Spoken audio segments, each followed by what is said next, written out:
Tahukah kamu, setiap tahunnya 300 juta anak di seluruh dunia atau 1 dari setiap 8 anak terdampak oleh kekerasan dan eksploitasi seksual online. Setiap tahunnya pula, jutaan anak menjadi korban kekerasan dan eksploitasi seksual. Kejahatan luar biasa yang telah merenggut masa depan anak-anak ini juga menjadi ladang bisnis gelap bernilai miliaran rupiah. Tapi, bagaimana kejahatan ini dapat meraup keuntungan finansial? Para pelaku kejahatan eksploitasi seksual anak biasanya memanipulasi korban dan melakukan komersialisasi dalam berbagai bentuk, seperti 1. Pemerasan seksual melalui internet atau sextortion. 2. Kekerasan seksual anak melalui siaran langsung atau live streaming child sexual abuse. 3. Materi kekerasan seksual anak atau child sexual abuse material. 4. Grooming online. 5. Eksploitasi seksual anak dalam konteks pariwisata atau sexual exploitation of children in travel and tourism. Perlu kita waspadai bahwa kasus eksploitasi seksual anak telah terjadi di Indonesia. Pada tahun 2021, seorang pelaku eksploitasi seksual anak menargetkan anak yang kurang mampu untuk memproduksi konten eksploitasi seks anak dengan imbalan sejumlah uang. Lalu, konten tersebut dijual ke berbagai belahan dunia. Dari kejadian ini, setidaknya ada 305 anak Indonesia telah menjadi korban. Namun, di balik setiap kasus eksploitasi anak yang marak terjadi, selalu ada aliran dana yang menyokong modus kejahatan tersebut. Karena eksploitasi seksual anak adalah kejahatan terorganisir yang mengandalkan sistem keuangan untuk menerima pembayaran, mengirim dana, dan mencuci hasil kejahatan. Tapi, jika kita bisa mengikuti aliran dana transaksi ilegal tersebut, perlahan kita telah membuka jalan menuju para pelaku. Terdapat beberapa indikator untuk mendeteksi modus penyembunyian dan penyamaran hasil kejahatan ini. Di antaranya, kita dapat mencurigai melalui: pertama, nominal transaksi cenderung rendah, namun berfrekuensi tinggi. Kedua, transaksi dilakukan saat larut malam atau dini hari. Ketiga, fasilitator juga dapat menerima transaksi pembayaran dari beberapa pelaku atau konsumen pada saat yang bersamaan. Keempat, fasilitator juga menerima pembayaran dalam bentuk mata uang digital atau aset virtual atau aset kripto. Kelima, tidak ada hubungan yang sah atau logis antara pengirim dan penerima. Misalnya, keduanya berbeda negara tanpa hubungan keluarga ataupun pekerjaan.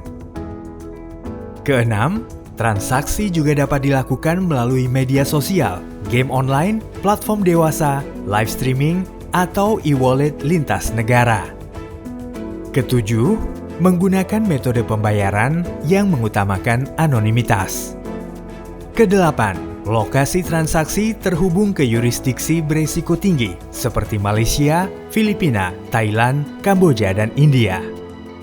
Kesembilan, demi menutupi modus kejahatan mereka, dalam keterangan transaksi pembelian konten, biasanya tertera untuk bantuan finansial anggota keluarga atau kalimat yang berbau seksual.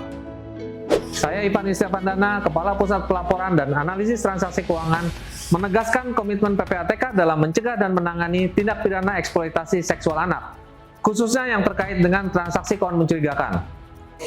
PPATK terus berupaya mendeteksi, menganalisis, dan menghentikan aliran dana yang diduga terkait kejahatan ini, serta bekerja sama erat dengan aparat penegak hukum dan para pemangku kepentingan. Kami percaya melindungi anak adalah tanggung jawab kita bersama, melindungi anak adalah masa depan Indonesia.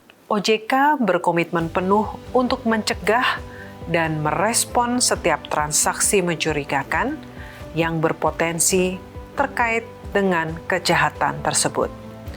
Melalui penguatan sistem pengawasan, kerjasama lintas lembaga, serta peningkatan kewaspadaan di industri jasa keuangan, kita berupaya untuk memastikan bahwa celah bagi kejahatan ini akan tertutup rapat.